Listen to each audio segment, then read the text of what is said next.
Sir जैसे कि एक सीवियर ब्रेकडाउन होता है किसी का भी, तो उस टाइम बहुत नेगेटिव थॉट्स आते हैं, बिल्कुल भी हम उनको पॉजिटिव नहीं कर पाते हैं। एंड ऊपर से ये गाने और आ जाते हैं, वो अपनी लाइफ से रिलेट हो जाते हैं, फिर बहुत प्रॉब्लम होती है इसमें। तो हम उस टाइम पॉजिटिविटी कहाँ से लाएं? तो मोर्चा निकाले हमारे सड़कों पे कि गाने वाने बंद करो। सर ऐसा करना पड़ेगा। ये प्रॉब्लम कितनों ने फेस करी है लाइफ में आप में से?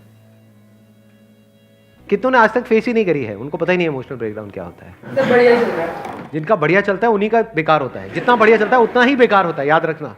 इसी को इमोशनल ब्रेकडाउन बोलते हैं। जिनका घटिया ही चल रहा था और ब्रेकअप हो गया तो उसको थोड़ी ना कोई फर्क पड़ेगा, वो तो कहेगा अच्छा है। सो अब ये जो इमोशनल ब्रेकडाउन हो जाता है हमारा, मतलब इमोशनली हम पूरी तरह से अंदर से टूट जाते हैं, खत्म हो जाते हैं, उसका क्या सोल्यूशन है? तो डिपेंड करेगा किस फेज में हुआ है लाइफ में। देखो, एक है थियोरेटिकली हम कुछ बोल रहे हैं।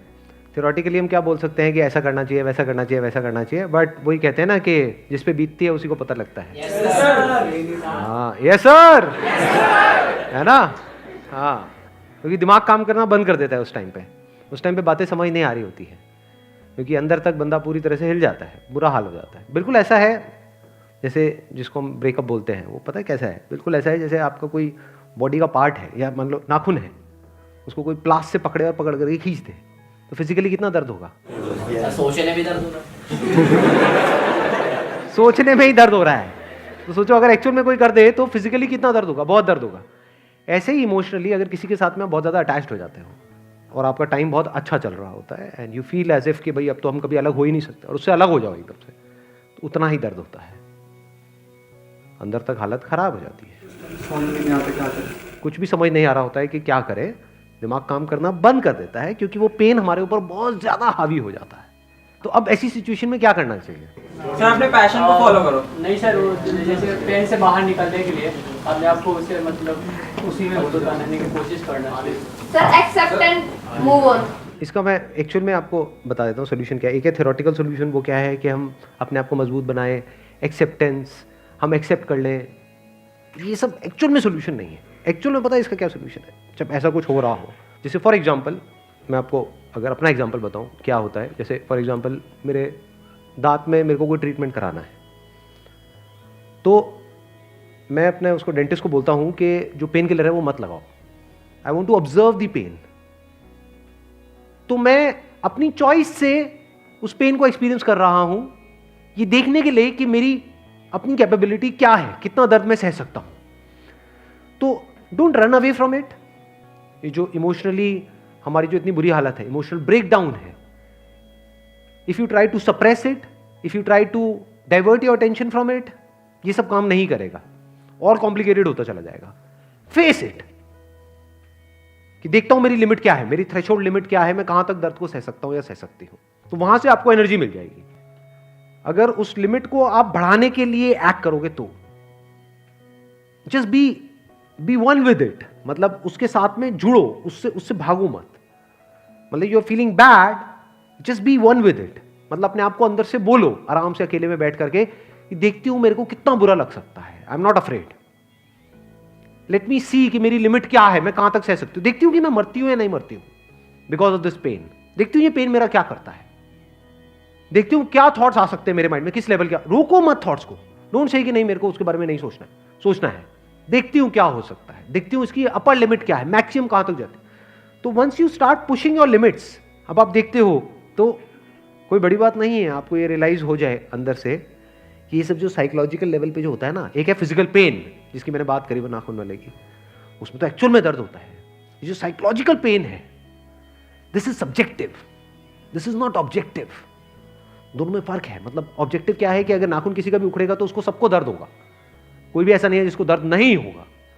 बट ये जो साइकोलॉजिकल पेन होता है, दिस इज सब्जेक्टिव, यानी ये डिपेंड करता है आपके ऊपर कि आप उसको किस तरह से देख रहे हो। उसी सिचुएशन में, एग्जैक्ट सिचुएशन में बहुत सारे लोग होते हैं जो बड़े आराम से मूव ऑन कर रहे होते हैं, कुछ होते हैं जो बहुत ही बुरी हालत जिनकी हो जाती है, कुछ है जो एक ठीक है मॉडरेशन में करके आगे बढ़ जाते हैं लाइफ में। So that all depends upon your willingness to face it. और जब पूरी तरह से once you are open for that psychological pain, तो धीरे धीरे जो साइकोलॉजिकल पेन है ये आपके ऊपर हावी होना बंद हो जाता है। ये कह लो डीपर लेवल से तो पूरी तरह से निकल जाता है। अगर सिंपल एग्जांपल दूं कि फॉर एग्जांपल अगर आपके साथ में कुछ बहुत बुरा होगा तो आपको इमोशनली बुरा लगेगा, लेकिन सिर्फ उस टाइम पे लगेगा। लोगों के साथ में ये भी होता है कि कुछ बुरा नहीं भी हो रहा तब भी साइकोलॉजिकली बुरा लगता ही रहता है, परमानेंट स्टेट बन जाती है। तो अगर आपने ये कर लिया तो यहां से बाहर आ सकते हो, जो जिस चीज़ की मैं बात कर रहा हूँ। But I am not too sure आप कैसे इसको देख पा रहे हो।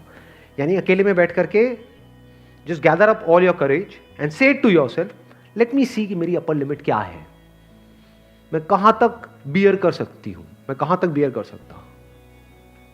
तो you would be surprise to see that कि आप क्या कर सकते हो साइकोलॉजिकली बियर, कोई लिमिट नहीं है। सर मेरा क्वेश्चन है कि ऐसा एक सेइंग है कि if anything happens happen for a reason, मतलब गुड रीज़न, और बचपन से पढ़ते भी आ रहे हैं कि जो कुछ भी होता है अच्छे के लिए होता है। सर मतलब ये कैसे रेलेवेंट है, और मतलब बहुत चीज़ होता है जिसके लिए उसके लिए कुछ अच्छाई खोज ही लेते हैं अपन लोग, बट बहुत चीज़ ऐसा भी होता है कि जिसका कोई अच्छाई समझ में नहीं आता है। जैसे कोई बच्चा है और उसके बचपन में उसके माता पिता गुजर गए हैं सर, तो उस केस में कैसे ये रेलेवेंट है, और यही सर मेरा क्वेश्चन है। आप कह रहे हो कि ये एक कहावत है कि जो होता है अच्छे के लिए होता है। एक सबसे पहली चीज़ यहाँ पर ये समझनी है, इस क्वेश्चन का आंसर करने से पहले what I want to all of you to understand is कि किसी भी बात को लिटरली नहीं लेना चाहिए। किसी भी बात को एज इट इज़ मत लो, थोड़ा सा उसमें अपना दिमाग लगाओ कि ज़रूरी नहीं है कि कहीं पे लिखा है, चाहे वो कहीं भी लिखा है, चाहे वो किसी ने भी कहा है, चाहे वो बंदा किसी भी लेवल पे है, किसी ने कुछ कहा है तो उसने एक पर्टिकुलर स्टैंड पॉइंट से कुछ कहा है, तो उस बात को हम हर जगह पे फिट नहीं कर सकते। हर जगह पे फिट करेंगे तो हम खुद ही कंफ्यूज हो जाएंगे, फिर हम क्या कहेंगे कि वो बंदा गलत कह रहा है, जबकि ज़रूरी नहीं है वो बंदा गलत कह रहा हो। फॉर एग्जाम्पल मैं कुछ कह रहा हूँ तो अब अगर मैं कह रहा हूँ तो एक पर्टिकुलर स्टैंड पॉइंट से कह रहा हूँ, बट उसी बात को पकड़ करके अगर आप और जगह पे फिट करोगे तो वो बात अप्लाई नहीं होगी। फिर आप क्या कहोगे कि नहीं ये बात बेकार है, ये बात गलत है। वो बात गलत नहीं है, आपकी समझ गलत है। तो अब आपने कहा जो होता है अच्छे के लिए होता है। एक्चुअल में लाइफ में जो भी होता है ना वो अच्छे के लिए होता है ना वो बुरे के लिए होता है। क्या अच्छा है क्या बुरा है, उसका रीजन क्या है? There is no reason, there is a cause but there is no reason. ध्यान से समझना, दोनों में बड़ा फर्क है। एक है law of cause and effect, whatever is happening because of a cause. Earthquake आया, उसके पीछे कॉज है। मान लो बाढ़ आई कहीं पर, उसके पीछे कॉज है। किसी का एक्सीडेंट हुआ, कोई ना कोई कॉज है। बट रीजन क्या है? ये रीजन कहां होता है? ये रीजन आदमी के माइंड में होता है। हम रीजनिंग करते हैं थ्रू आवर इंटेलेक्ट, कि हम बोलते हैं अच्छा ये हुआ, इसके पीछे ये वजह है। दैट वजह may be different from a cause. Cause and effect can be measured scientifically, but reason is born in the mind, कि हम खुद एक रीजन दे रहे हैं कि अच्छा ये हुआ, ये अच्छे के लिए हुआ, ये हुआ, ये बुरे के लिए हुआ, ये अच्छा हुआ, ये बुरा। ये जो अच्छा और बुरा है ये सिर्फ हमारे माइंड में है। इस यूनिवर्स के पॉइंट ऑफ व्यू से कुछ भी अच्छा बुरा नहीं है। हर एक चीज के पीछे कॉज होता है, एक इफेक्ट होता है। अगर वो कॉज है तो वो इफेक्ट आना ही आना है, दुनिया की कोई ताकत उसको रोक नहीं सकती है। So now what needs to be understood here is कि हम खुद अपना एक मतलब निकाल रहे हैं, हम खुद उसको मीनिंग दे रहे हैं। जो हो रहा है इस दुनिया में उसको कोई मीनिंग नहीं है। मान लो कोई जानवर है, वो दूसरे जानवर को खा रहा है, अब इसमें क्या मीनिंग है? वो खा रहा है क्योंकि उसको भूख लग रही है। क्या वो अच्छे के लिए हो रहा है? क्या वो बुरे के लिए हो रहा है? हाँ, एक के स्टैंड पॉइंट से देखोगे तो आप उसको बुरा भी बोल सकते हो जो मरा, लेकिन जिसका पेट भरा उसके पॉइंट ऑफ व्यू से अच्छा भी बोल सकते हो। बट ये भी सिर्फ हमारे स्टैंड पॉइंट्स हैं जो हम अपना हिसाब किताब लगा रहे हैं, क्योंकि जो आज उसको खा रहा है कल उसको भी कोई और खा जाएगा। तो अब क्या अच्छा हो रहा है क्या बुरा हो रहा है? सो अब यहां पे जो बच्चे वाला आपने एग्जांपल दिया, बच्चे के पेरेंट्स की डेथ हो गई है, तो अब ये क्या अच्छे के लिए हुआ है? बिल्कुल भी अच्छे के लिए नहीं हुआ। इसमें क्या अच्छा है? क्योंकि एक बच्चे के लिए माँ बाप का होना बहुत जरूरी है, क्योंकि एक माँ बाप से ज्यादा उस बच्चे की केयर कौन कर सकता है। तो ये जो हुआ बुरा हुआ, नहीं होना चाहिए था लेकिन हुआ, अब हो गया है। अब क्या करें? अब उस बच्चे को क्या करना चाहिए? जिंदगी भर बस बैठ करके रोता रहे? नहीं, उसको क्या बोलना चाहिए? बहुत बुरा हुआ तेरे साथ में, तेरी क्लास में इतने सारे बच्चे और भी हैं, तेरे स्कूल में इतने सारे बच्चे और हैं, लेकिन किसी के साथ ऐसा नहीं हुआ, तेरे साथ में हुआ, तेरे साथ में बहुत बुरा हुआ। तो उस बच्चे की क्या हालत होगी? मेंटली उसकी कैसी कंडीशन हो जाएगी? और खराब। बेटर होगी या खराब होती चली जाएगी? खराब।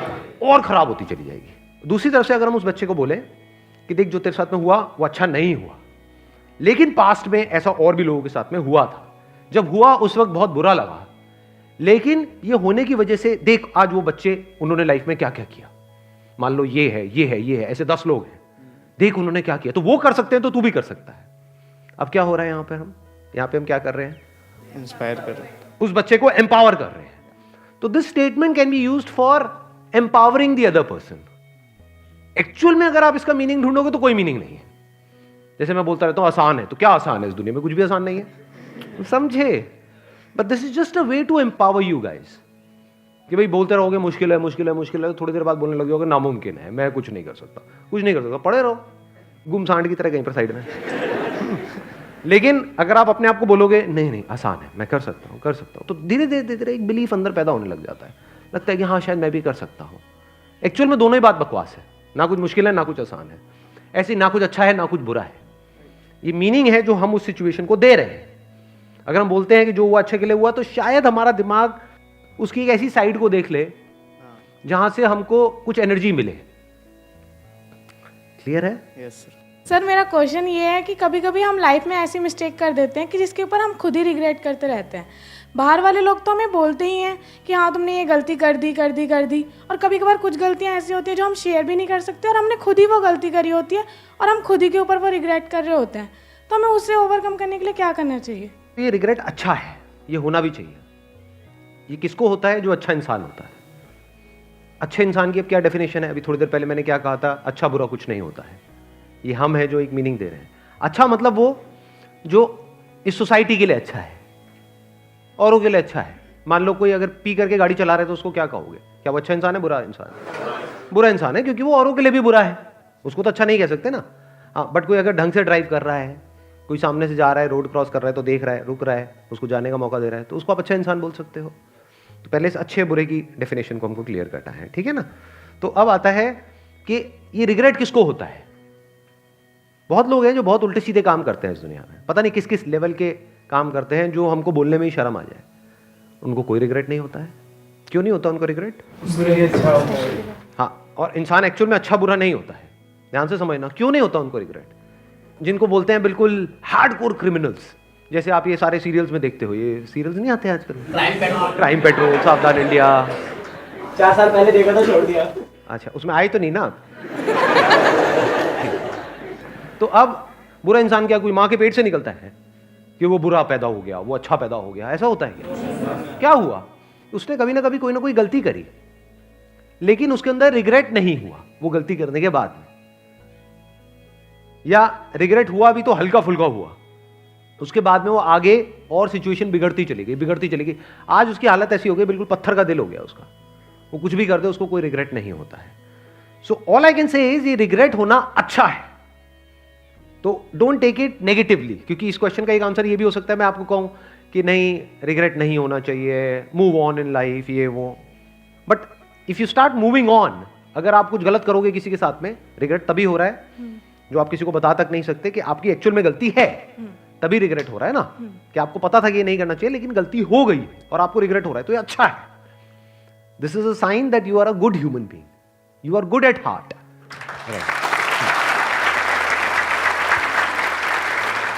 तो इस रिग्रेट को फील करो रिग्रेट वहां पर जितना करना है करो, बट रिग्रेट करने के बाद में उस एक्सपीरियंस से कुछ सीख लो, ताकि वो गलती जो आपने करी पास्ट में वो दोबारा से ना करो। ठीक है? क्लियर है? Yes sir. चलो, Thank you. Please have a seat. Wish you all the best. Thank you so much for coming.